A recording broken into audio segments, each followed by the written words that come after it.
Kebakaran di Lapas Kelas 1 Tangerang, Banten, Rabu dini hari yang menewaskan 41 narapidana membuat sistem dan manajemen penanganan kebakaran di semua lapas di Indonesia perlu dievaluasi dan dibenahi kembali. Apalagi peristiwa kebakaran yang menewaskan sejumlah napi di lapas masih sering terjadi belakangan ini. Dan kita akan membahas masalah ini bersama dengan anggota Komisi 3 DPR Arsul Sani. Terima kasih Pak Arsul Sani telah bergabung bersama kami dalam Prime Time. Pak, ini kalau kita melihat terkait dengan peristiwa lapas terbakar ini bukan kali pertama saja, dan kita juga tahu ini juga bukan pertama kali yang mengakibatkan jatuhnya korban jiwa. Namun ini yang terbanyak, yaitu 41 orang meninggal dunia. Sebagai mitra Kemenkumham nih, Komisi 3, Anda melihat apa pokok masalahnya, Pak? Ya, kalau kita bicara persoalan lapas kita itu, Elisha, ya, ini persoalan yang sudah akut, ya. Stadium berapanya pun kita sudah sama-sama tahu. Kita itu paling tidak DPR dan pemerintah, ya. Yang belum kita lakukan atau kalaupun sudah kita lakukan itu masih dalam tingkatan yang hemat saya jauh dari maksimal adalah bagaimana upaya mengatasinya. Tadi saya dengarkan penjelasan Pak Menko Polhukam, ya. Salah satu yang akan dilakukan pemerintah adalah membangun lapas-lapas baru, berarti menambah lapas. Tentu ini kita apresiasi, karena ini salah satu jalan keluar untuk mengatasi overkapasitas. Tetapi hemat saya, kalau hanya mengandalkan, ya, solusi berbasis penambahan kapasitas lapas, maka ini tidak akan terpecahkan. Kenapa? Karena penambahan jumlah lapas tadi sudah disebutkan, ya, ada keterbatasan anggaran, itu seperti direct hitung. Sedangkan pertambahan jumlah terpidana yang menjadi warga binaan pemasyarakatan itu seperti deret ukur. Jadi tidak akan terkejar. Hemat saya, pembenahannya memang harus sistemik. Sistemik itu ya memang menambah lapas salah satu, tetapi ada banyak hal lain, yaitu politik hukum kita terkait dengan pemidanaan juga harus berubah. Ya. Kemudian penegakan hukum kita juga harus berubah. Berubah termasuk budaya hukumnya. Tadi disebut oleh Pak Menko Polhukam.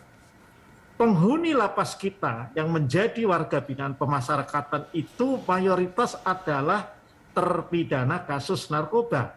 Yang terpidana kasus narkoba itu sebagian besar adalah penyalahguna murni. Padahal undang-undang narkotika kita, saya selalu ingat itu, pasal 127 sudah mengamanatkan bahwa kalau yang namanya penyalahguna murni narkoba itu direhabilitasi. Seperti kasusnya Ardi Bakri dan istrinya itu, ya. Tetapi kan dalam kenyataannya kita masih melihat, ya, kalau katakanlah yang terkait dengan kasus itu figur tertentu dari kelas tertentu, maka dilaksanakanlah itu program rehabilitasi. Tapi kita lihat, ya, jajaran penegak hukum kita, saya menyebut katakanlah Polri atau BNN, ya, atau kejaksaan, semuanya belum mengarah ke sana. Ujungnya masih tradisional, masih konvensional, yaitu mengirim para terpidana kasus narkotika yang notabene hanya berstatus sebagai penyalahguna itu ke lembaga pemasyarakatan. Itulah akar masalah dari overkapasitas yang kita alami. Dan ini sudah bertahun-tahun kita ketahui, tapi kayaknya sinergitas, ya, dan koordinasi kelembagaan kita itu belum melahirkan satu tekad bagaimana kita mengatasi ini. Bagaimana kita menerapkan secara murni dan konsisten pasal 127 Undang-Undang Narkotika itu. Begitu Elisa.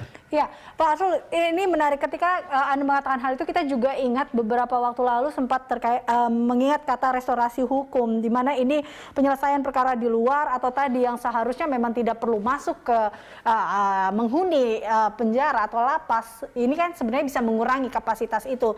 Tapi mendengar yang Anda katakan, apakah artinya di sini ada sebuah tebang pilih juga dalam hal ini atau seperti apa, sehingga akhirnya kapasitas dalam lapas ini tidak bisa dikurangi?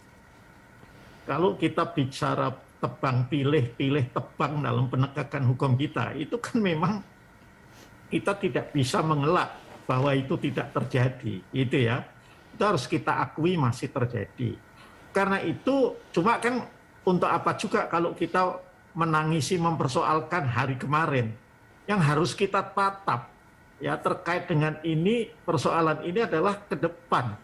Dan hemat saya ke depan ya, tidak atau paling tidak satu-satunya atau yang utama itu bukan hanya menambah jumlah kapasitas lapas, tetapi justru yang lebih penting kalau kita melihat data kuantitatif tentang profil warga binaan pemasyarakatan kita, ya itu adalah merubah politik hukum kita, menegaskan kembali dan juga merubah pola penegakan hukum kita agar secara murni dan konsisten itu seperti yang diamanahkan dalam undang-undangnya itu sendiri.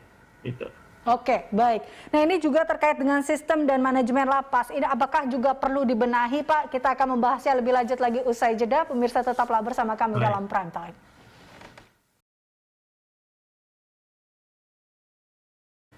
Kembali bersama kami dan kita masih bersama dengan anggota Komisi 3 DPR Arsul Sani. Pak Arsul Sani, ini kalau kita lihat tadi pernyataan dari Yasona Lawli sendiri mengatakan bahwa saat terjadi kebakaran hanya terdapat 13 sipir yang berjaga dengan jumlah napi yang ada dalam lapas kelas 1 Tangerang, Banten itu sebanyak 2.072 orang. Nah ini dengan jumlah itu tentunya ini kita lihat dikatakan pula bahwa napi para sipir ini tidak sempat membuka beberapa pintu blok sehingga akhirnya terjadilah korban jiwa. Anda melihat apakah memang harus ada sebuah sistem yang baik dalam hal ini atau evaluasi sistem dan manajemen lapas perlu dibenahi di sini? Tentu kalau pembenahan itu memang harus dilakukan. Tidak ada masalah saja perlu pembenahan. Apalagi selama ini bermasalah, tentu lebih urgent lagi untuk dilakukan pembenahan. Nah, kami juga tahu tentu yang di DPR Komisi 3 seperti saya ini ya, bahwa salah satu persoalan lapas kita dari sisi sumber daya manusia itu juga adanya ketidakseimbangan antara misalnya jumlah penjaga lapas, para sipir dengan jumlah yang harus dijaga. Di sejumlah lapas bahkan saya temui satu regu jaga itu 5 sampai 6 orang menjaga ratusan orang. Jadi saya selalu katakan ketika berkunjung pada teman-teman di lapas ini, kalau nggak dibantu jin susah ini menjaga ini karena tidak logik itu ya. Nah tentu karena ada keterbatasan sumber daya manusia, maka langkah yang paling praktis kan kemudian menambah jumlah sipir. Tapi ini berhadapan lagi dengan kemampuan anggaran. Ya, ada langkah kedua hemat saya yang harus dilakukan, yaitu pembenahan dari sisi teknologinya. Apa ya kalau untuk membuka gembok itu harus masing-masing seperti itu? Zaman sekarang kan bisa dengan teknologi itu, gemboknya itu otomatis. Ya, jadi kalau dalam hal kebakaran tertentu tidak usah sipirnya tergopoh-gopoh kemudian membuka blok tertentu, tapi mestinya ada dari ruang pengendali. Nah ini antara lain hal-hal yang memang harus kita pecahkan bersama ke depan itu seperti apa, dengan mengingat juga ketersediaan anggarannya. Oke, baik. Terakhir Pak Arsul Sani, kembali lagi bahwa Komisi 3 ini bagaimanapun juga tetap sebagai mitra dalam Kemenkumham ini dalam mengatasi masalah-masalah ini. Apa kedepannya yang akan dilakukan Komisi 3 dan juga Kemenkumham dalam hal ini? Kami tentu harus memberikan dukungan kepada Pak Menkumham, misalnya soal anggaran, ya. untuk mendapatkan alokasi anggaran yang lebih baik. Itu harus kita dukung. Yang kedua juga harus turut mendorong untuk penambahan sumber daya manusia. Dan yang paling penting lagi, saya kira bagi kami yang di DPR, sebagai pembentuk undang-undang, ya harus memperbaiki undang-undangnya, termasuk undang-undang pemasyarakatan. Ya, karena kalau hanya mengandalkan itu tadi, sisi anggaran, sisi SDM, tapi politik hukum kita itu tidak kita rubah, susah juga ya untuk kemudian teratasi masalahnya. Jadi memang harus secara sistemik dilakukan pembenahan. Baik, terima kasih Pak Arsul telah bergabung bersama kami dalam Prime Time. Pemirsa, demikian Arsul Sani, anggota Komisi 3 DPR RI.